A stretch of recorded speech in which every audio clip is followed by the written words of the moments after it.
What foods are absolutely delicious, but are a pain in the ass to eat? My dad makes a really delicious cherry jam, but he doesn't remove the stones, because spitting them out is part of the experience. Your dad wanted to meet the deductible on your dental plan.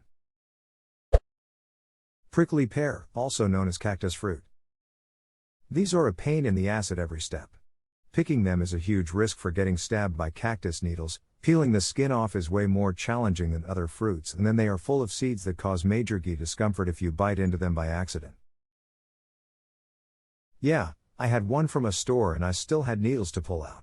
In the end, absolutely not worth if I have to do it myself. They're called glockets. You can burn them off with fire. I watched a harvest video and hadn't realized they grow with such massive spines. But the fire makes them cooler tbh. Pineapple, so nice but they literally eat your mouth, or the enzymes do. Crab legs. Coconut. Always have hard times breaking the shell and then picking all the delicious coconut meat. Axe swing. Those caramel apple lollipops.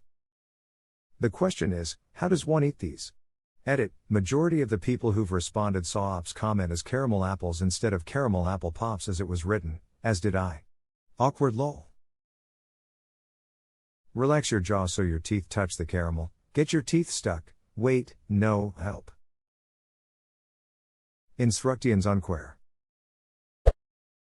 Any sour candy with the sugar crystals on them. They're so good until you've had a certain amount and then you just start scraping the roof of your mouth and your tongue raw. Edit, y'all have some good tastes in candy. Ah yes, the pain salt. My favorite part of sour candies. My favorite pizza destroys my insides the next morning if that counts. Edit, I don't have any issues with lactose or gluten, I just really like spicy foods. There's a place near me who makes a pizza with 40 cloves of garlic and about a pound of spicy pepperoni on it. It is probably my favorite food, but I am the stinkiest mother ducker alive the next day. Edit, to save replying to everyone individually, it's Pizza My Heart. They have locations all over the San Jose area. The Big Sur and Little Sur both have it with other toppings, but you can also get 40 cloves and add whatever else you want.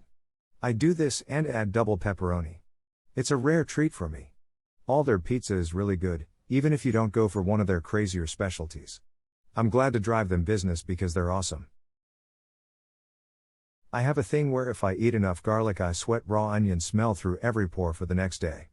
But I love garlic and would willingly sacrifice myself to the onion sweats for a 40-clove pizza. Happens to everyone with garlic. In fact, they say even eating like one garlic clove will make you smell subtly the next day.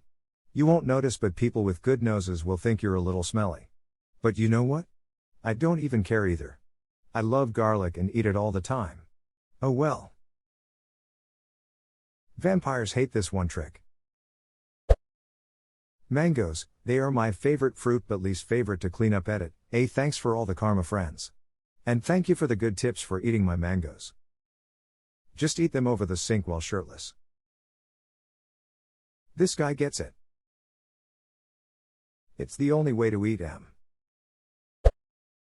Teresa, type of wild asparagus in the south of France that's absolutely delicious to eat. But you can only eat it in small quantities, as too much will give you diarrhea. So quite literally a pain in the ass. I want to get constipated as hell and chow down on these freaky asparagus. Like popping a cork. Fresh pineapple. I eat while the acidity eats away at me. Artichokes. You can't beat a fresh artichoke, but holy shit, it takes ages to prep and cook, and then you don't get that much out of a relatively expensive, at least in the UK, vegetable. About 45 minutes. Serve with good hollandaise. Dip the lever and scrape the meat off with your teeth. Then carve away the heart. Yeah, spent $2 per artichoke and then burnt both of them in the oven. Who knows if he'll ever get the confidence to try again. Ever had a fresh jackfruit? They taste delicious, like a cross between a leaflet L pineapple and a banana, but good God, the sap. The sap of a jackfruit is a construction-grade adhesive, and it is nearly impossible to open and eat without getting it everywhere. You can just barely get it off is by scrubbing with oil and then soap and water. The trick is to run your hands in oil before you open it. Works like a charm. Or wear gloves and rub oil on them. Edit, rub your hands in oil. Not run, but it sounds funny, so I'ma leave it. You should always lube up before you duck with jackfruit. Captain Crunch. Uck, the roof of my mouth. So good though. The secret is to get the malto meal bagged version of it. Tastes way better and softer than the original. Toffee, sofkin good to eat, but it's annoying as hell if it gets stuck in between your teeth. Get it out with the claw of a hammer. Certain hot sauces about a day later. I never made the connection between heat going in and heat coming out until one of my roommates commented on it. Now I worry whenever I eat spicy food. I wish she had never told me so I wouldn't have to worry about it. Corn. It's not particularly hard to eat, but it's just annoying to eat. It's delicious and I love it with salt, pepper, and butter, but the kernels always get stuck in my teeth and it stays there for far too long and can be difficult to remove. Okay, this might sound really weird, but maybe it'll help. I'll take a bite of like 2 to 3 rows of kernels, then go to the top row above the cleared space, put my front teeth on top, and pull down so the kernels come out clean of their little pods. Then I do that lengthwise, right to left, and then start all over again with the next top row. Some people make fun of me for it, but at least I'm not getting it stuck between my teeth anymore. I just realized I eat corn like an old-fashioned typewriter types. Helpful visual reference, I guess. Instead of looking like the top, which is what I usually see, mine looks like the bottom in this post. Here is a tutorial for y'all. Edit, I really thought my one-off comment wouldn't gain this much traction, but wow, am I glad there are so many people who also eat corn this way. Also makes me giggle that my most upvoted comment is about corn. Shout out to my aesthetic corn on the cob eaters, y'all are not alone. Edit number 2, also added some visual aids. I'm not alone. I do this too. It's great cause you also get more of the corn off and your resulting cob is perfectly clean, minus those 3 messy rows. Clearly the superior way to eat corn. Depending on where you get them, flippin' tacos. It's like this stupid new trendy thing to put them in the smallest possible taco and then mound so much food on it, that every single time you take a bite, half of the food in the taco falls out. Absolutely stupid. Yeah, this isn't a taco problem, it's a messy food problem. I love burgers, but when you try to get too aggressive with the toppings you end up with a disaster. I have a detailed system for making burgers. Ingredients are assigned a number based on size, i.e., the amount of height it will add to the burger when placed between the lower and upper bun. Meat veggie patties, chicken breasts, deep fried mac and cheese, that stuff is a 3. A fried egg, bacon, onion rings, chili, those are 2s. Most salad and thin meats are a 1, lettuce, rocket, tomato, diced onion, salami. Cheese is also a 1, does not include items like fried or breaded cheese, which may be a 2 or 3 depending on the thickness. The overall total cannot exceed 9. 6 to 8 is the sweet spot.